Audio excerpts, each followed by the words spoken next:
Very good morning to all, very good afternoon, very good evening, and very good night. In this lecture, we will discuss what is permeability.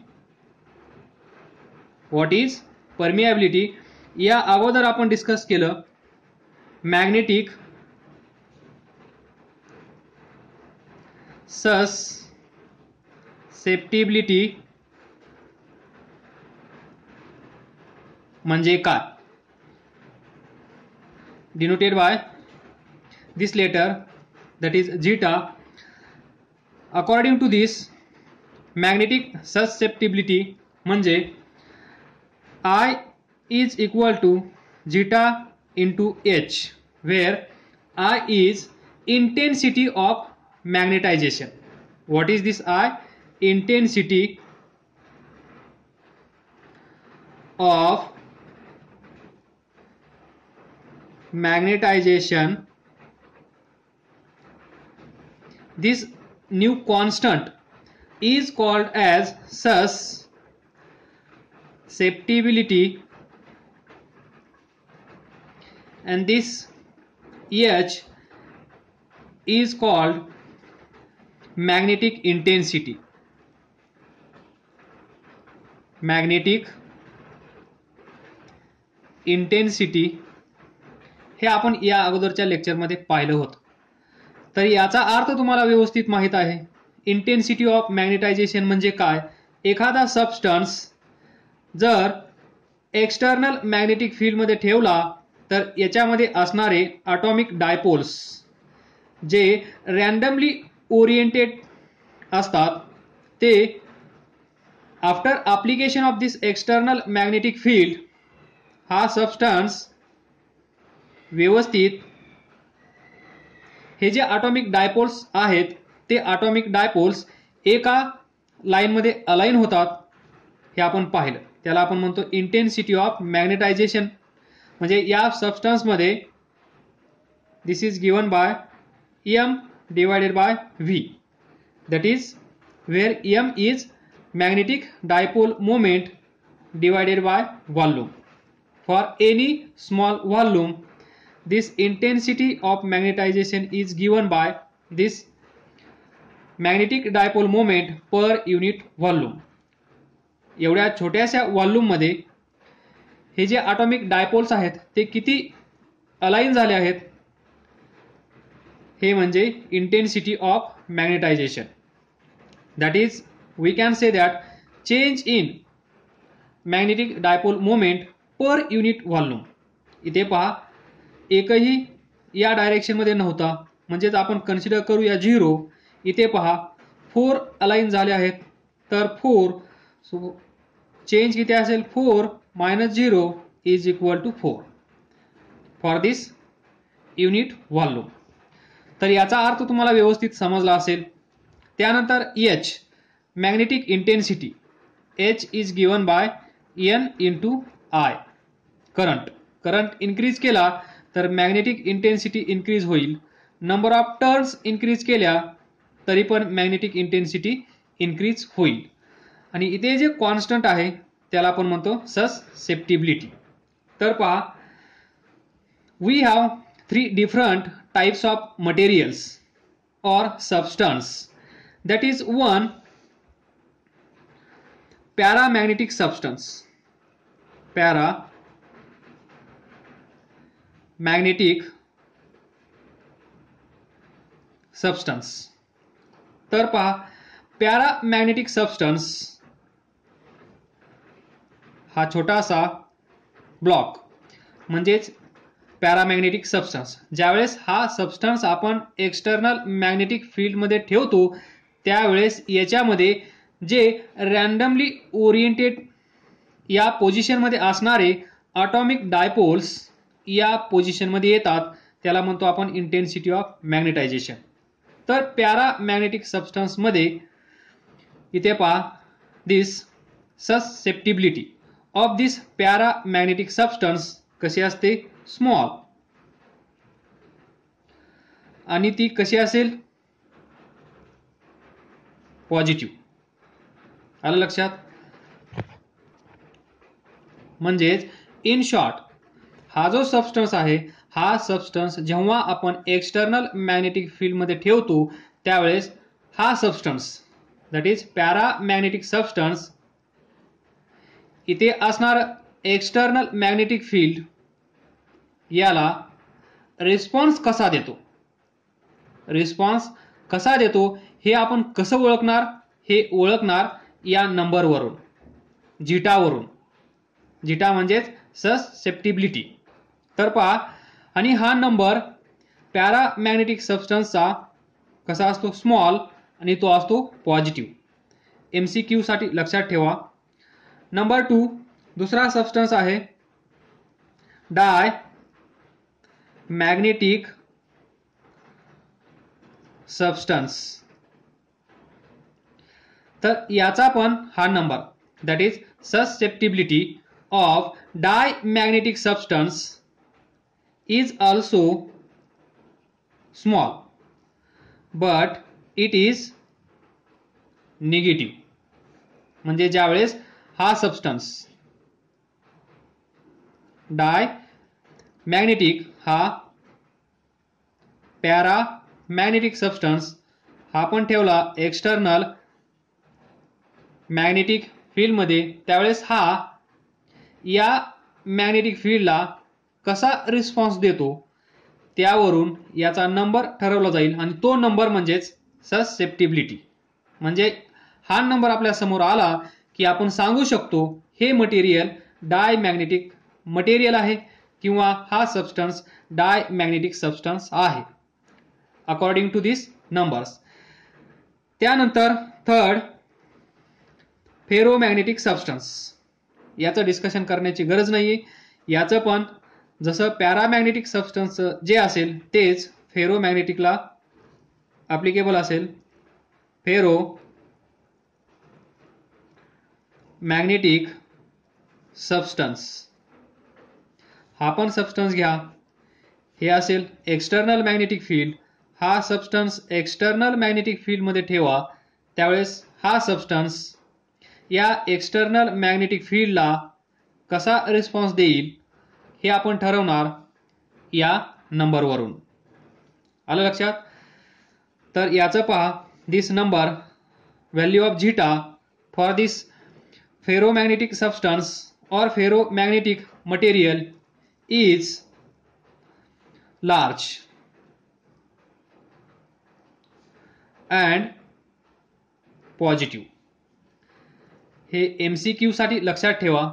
त्यानंतर पहा, now in this lecture we will discuss permeability. What is permeability?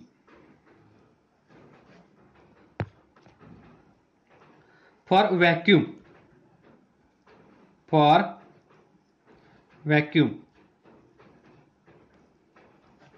this zeta किती असेल, zeta is equal to 0. कुणासाठी, for vacuum साठी. कारण vacuum म्हणजेच free space. इथे सबस्टन्सच नसेल तर मॅग्नेटायझेशन होईल का. मॅग्नेटायझेशन कुणाचं होतं, सबस्टन्स मटेरियल.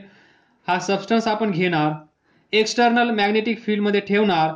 त्यानंतर पाहणार याच्यामध्ये जे ॲटॉमिक डायपोल्स आहेत ते अलाइन झाले आहेत की नाहीत, झाले असतील तर किती झाले असतील हे डिस्कशन. तर for vacuum value of this I that is intensity of magnetization is 0. कुणासाठी, for vacuum. So value of this susceptibility for vacuum is 0. Please note this box. Now permeability. See, we know that what magnetic intensity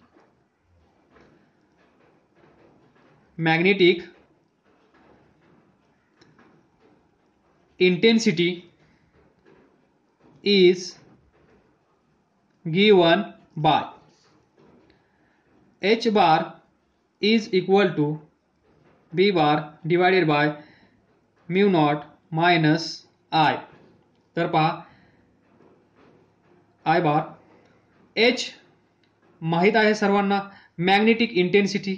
बी सर्वांना माहीत आहे, magnetic field. Mu naught थोड्याच वेळात तुम्हाला सांगेल.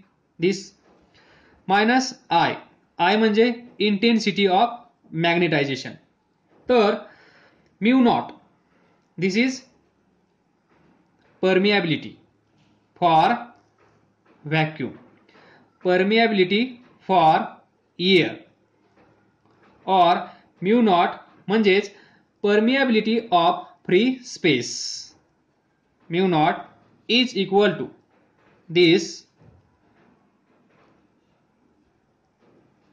permeability of free space. आणि ही किती असते?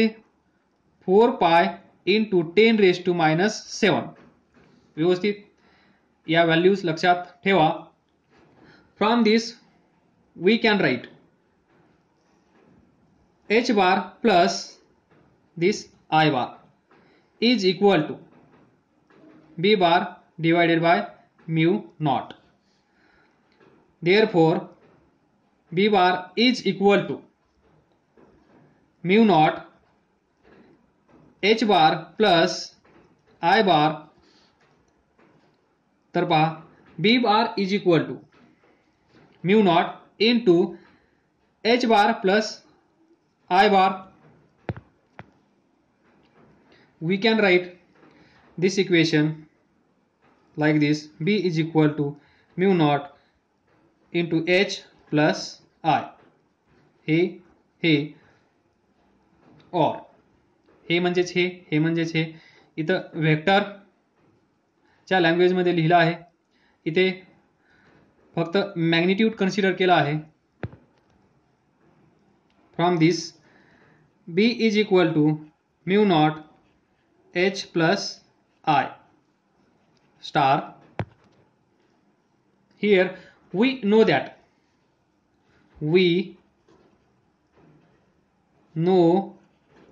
that I is equal to zeta into h.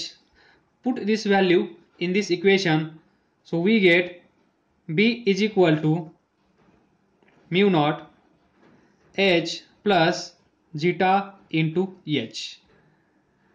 Take h common, mu naught 1 plus zeta into h. तर इथे पहा म्यू नॉट कॉन्स्टंट आहे, दिस झीटा कॉन्स्टंट. तर या total mu naught into 1 plus झीटाला आपण म्यू लिहू शकतो. Therefore B is equal to mu into h, where mu is equal to mu naught into 1 plus zeta is equal to mu naught is permeability of free space. Mu it is again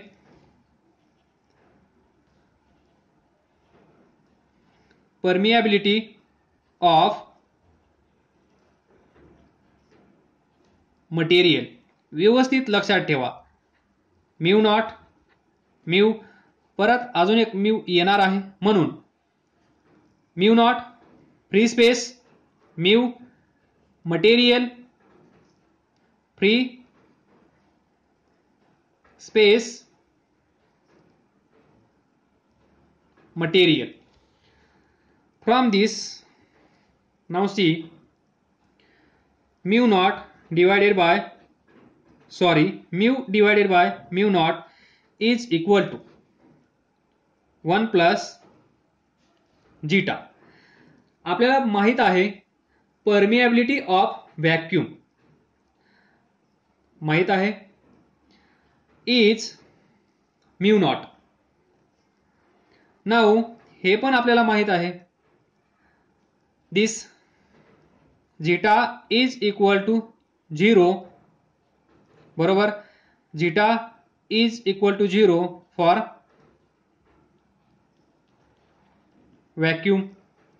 जर आपण हे equation असं लिहिण्याचा प्रयत्न केला म्हणजे for vacuum, तर पहा we get mu divided by mu naught is equal to value of zeta is 0 for vacuum as there is no magnetization. Value of I is equal to 0 for vacuum. त्यामुळे zeta is equal to 0. I is equal to zeta into H. बरोबर. Magnetic field असेल, free space असल्यामुळे, vacuum असल्यामुळे there is no magnetization, so value of I is 0, x into h, बरोबर. h is non-zero कारण तिथे काहीतरी magnetic field असेल, magnetic intensity असेल, सो जाय is equal to 0 as h is not equal to 0. जर असा असेल तर पहा, जर मॅग्नेटिक इंटेन्सिटी नसेल तर नो प्रॉब्लेम, पण जर आपण by using external magnetic field, त्यावेळेस व्हॅक्यूमसाठी झिटा इज इक्वल टू 0. तर पहा 1 plus 0 we get simple equation mu divided by mu naught is equal to 1. And this ratio is called as again relative permeability. तर आपण असं लिहू शकतो, this is equal to mu r, relative permeability. Therefore हे equation तर पहा mu R is equal to mu divided by mu naught is equal to 1 plus zeta. हे तुम्हाला लक्षात ठेवायचं आहे. This is relative permeability of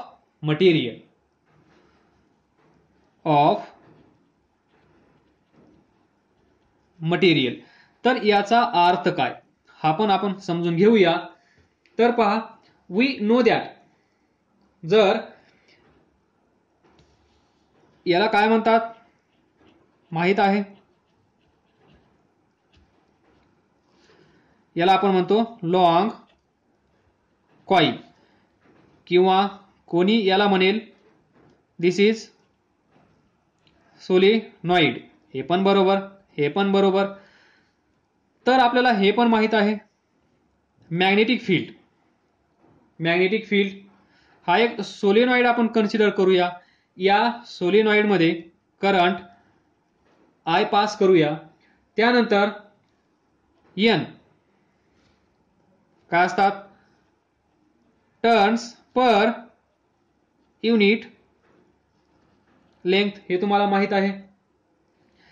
याच्यातून जाणारा करंट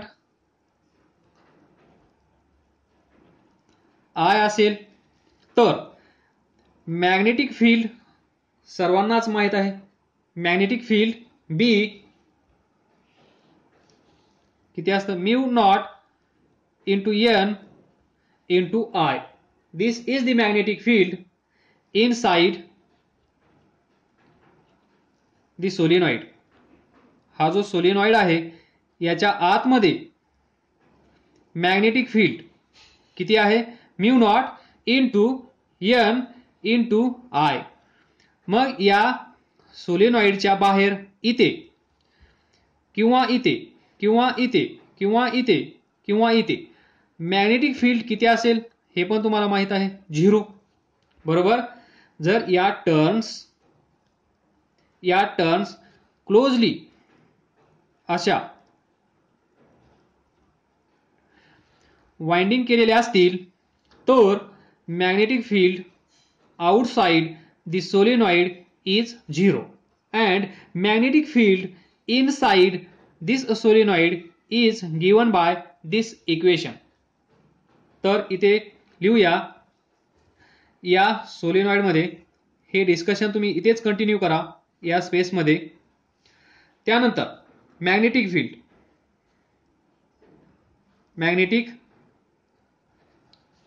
फील्ड इनसाइड सोलेनॉइड किती आहे, B is equal to mu naught N I. आपण याला बी नॉट असं कन्सिडर करूया, इक्वेशन 1 म्हणूया. त्यानंतर एन आय तुम्हाला माहीतच असेल, म्यू नॉट एच, कारण एच म्हणजेच N I magnetic field intensity. नंतर पहा, now suppose material is inserted into this solenoid. हा जो सोलेनॉइड आहे याच्यामध्ये एक मटेरियल इन्सर्ट केला असं कन्सिडर करा. इमॅजिन करा हा सबस्टन्स या सोलेनॉइडच्या आतमध्ये आहे असं इमॅजिन करा. त्यानंतर मॅग्नेटिक फील्ड किती असेल, तर magnetic field now B is equal to mu H. तुम्हाला माहित आहे याच्या आतमध्ये आपण काय इन्सर्ट केलं आहे, मटेरियल, बरोबर. What is this mu? Mu is permeability of material into magnetic field intensity किंवा mu into this N into current, असंही तुम्ही लिहू शकता. Equation number 2. Take ratio of equation 1 and 2. Divide equation 2 by 1. Equation 2 left side B, equation 1 left side B naught is equal to, इथे पहा right side, mu N I divided by mu naught N I. N I cancel. कारण काय असेल, हा जो solenoid आहे हा solenoid इथेच आहे जिथे मॅग्नेटिक फील्ड इंटेन्सिटी किती आहे, H is equal to N I. ज्यावेळेस हा मटेरियल या सोलेनॉइड मध्ये इन्सर्ट केला त्यावेळेस नंबर ऑफ टर्न्स चेंज झाल्या का, नाही. करंट पासिंग थ्रू दिस कॉइल चेंज झाला का, नाही. म्हणजे इथलं मॅग्नेटिक फील्ड इंटेन्सिटी चेंज झाली का, नाही. बिफोर इन्सर्टिंग दिस मटेरियल, आफ्टर इन्सर्टिंग दिस मटेरियल, मॅग्नेटिक फील्ड इंटेन्सिटी दोन्ही केस साठी सेम आहे, म्हणून एन आय कॅन्सल झाला. तर mu divided by mu not. Now see here, mu divided by mu not काय आहे, म्यू आर. तर इथे लिहा म्यू आर. नाउ मी या बॉक्स मध्ये लिहितो इथून पुढे, this B divided by B naught is equal to mu R, that is relative permeability of material. हा जो मटेरियल आहे या सोलेनॉइडच्या आतमध्ये इन्सर्ट केलेला त्या मटेरियलची रिलेटिव्ह परमिएबिलिटी.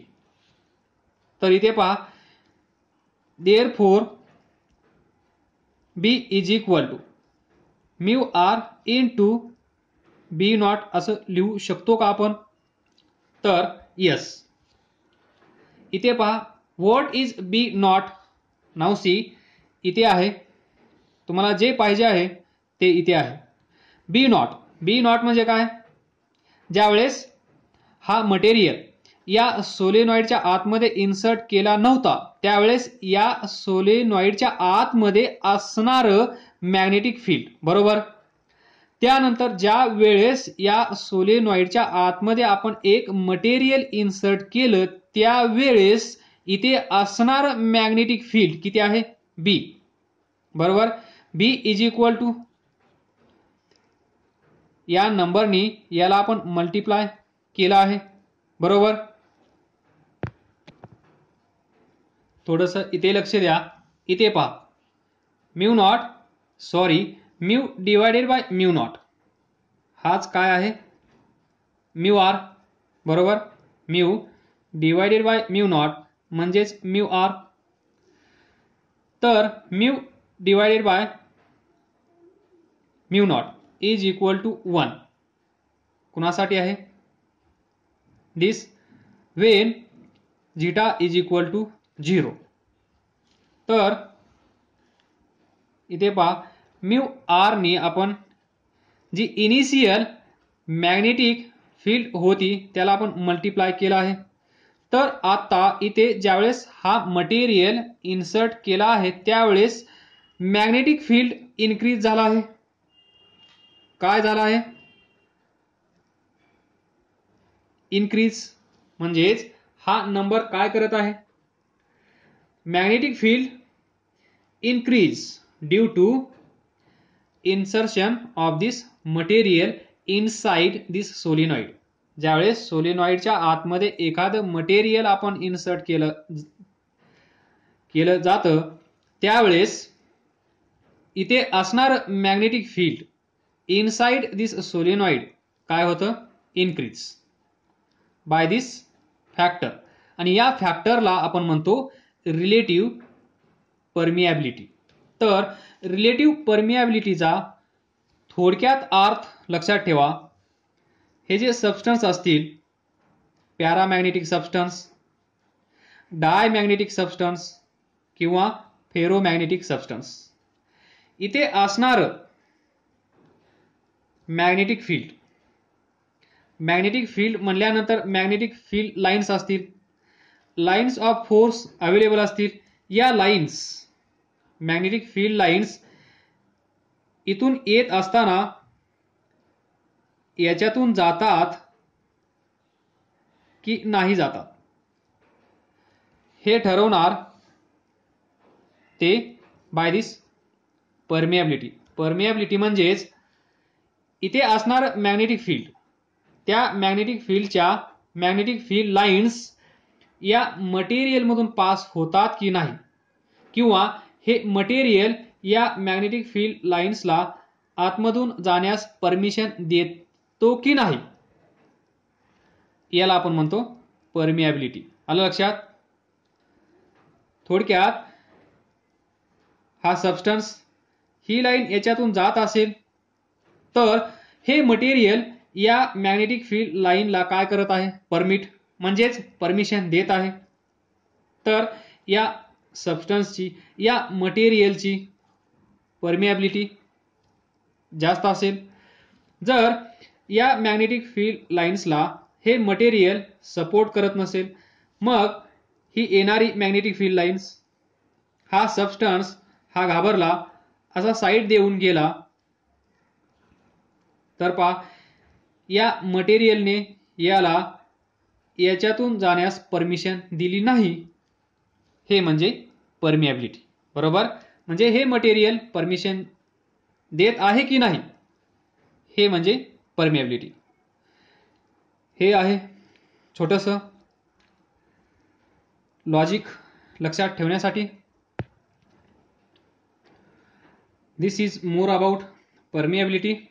काय समजलं नसेल तर विचारा, अभ्यास करत राहा, पुढे जात राहा. All the best. Thank you.